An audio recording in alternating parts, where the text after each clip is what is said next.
นี่คือคนที่เบื่อเฮ็ดเด้อพี่น้องผู้ชายเก่าคนนี่เราไปเฮ็ดเวียกพี่น้องเฮ็ดเวียกแล้วบ่มีหยังกินก็เลยเอาเฮ็ดมากินพอสุดท้ายแล้วเมาเฮ็ดเบื่อเฮ็ดก็เลยได้ไปฟังแบบนี้นะพี่น้องสวัสดีท่านผู้เบิ่งทั้งหลายก่อนอื่นเมื่อตะขออนุญาตเจ้าของคลิปก็เด้อพี่น้องเด้อปะหน้าก็อยากเอามาเตือนทุกคนเนาะเตือนภัยทุกคนเนาะก็คือมีผู้ชายเก่าคนเนาะคนเก่าคนแหละกันเนาะเราไปพากันไปเฮ็ดเวียกไปเฮ็ดเวียกเนาะแล้วที่นี่ก็บ่มีหยังกินเนาะก็เลยไปเอาเฮ็ดน่ะมาแกล้งเนาะพอแกล้งกินสักพักนึงแล้วก็พากันมึนหัวเมาหัวพากันเมาว่าไงใช่เนาะเอาไงคือเบื่อเฮ็ดนั่นแหละเนาะหลังจากนั้นก็เลยพากันช่วยกันไปสุขศาลาเนาะก็พากันไปป่วยสุขศาลาก็เลยได้พากันเอาดินถมแบบสีเนาะคือเผื่อว่าวิธีการรักษาเบื่อเฮ็ดนะพี่น้องเฮาสิมักเห็นเคยไปสิตลอดเนาะคือเอาดินถมเพื่อให้มันดูดซึมสารพิษออกหลังจากห่างกายเนาะก็เรื่องทั้งหมดทั้งมวลนี่ก็เกิดนี่แหละวันที่21เดือนปี26เนาะก็มีผู้ใช้ Facebook ท่านนึงเนาะเราได้ลงเนาะขออนุญาตเราเด้อเพื่อสิได้มาตักเตือน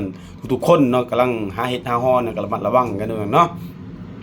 ก็คือเพิ่นได้โพสต์ลงว่าขอให้พี่น้องทั้งเก่าคนที่ตั้งใจไปหาเงินทางผู้ย่าอันนี้มันน่าอ่านตามโต้ที่เพิ่นเขียนเนาะตามผู้ย่าคายจุดซุมหน้าโฮมไปส่งลักสัญญาณบ่มีหยังกินก็เลยเอาเฮ็ดมาแกล้งกินที่ก็เมาตอนนี้ก็เลยเมานะพี่น้องเมาเฮ็ดหรือเบื่อเฮ็ดเนาะแล้วก็ได้มารักษาอยู่สุขศาลาเนาะขอให้ทุกคนปลอดภัยเนาะบ่น่าเช่นเดียวกันก็ขอให้ทุกคนปลอดภัยเนาะก็คือป้าพี่น้องเอ้ยอันตรายดีเนาะกะทุกปีเนาะเฮาเห็นข่าวเป็นสิเนาะแต่อยากให้ทุกคนระมัดระวังเนาะถึงสิเป็นเฮ็ดเฮากินกับช้างถ้ามันไปอยู่ในสถานที่ที่ว่า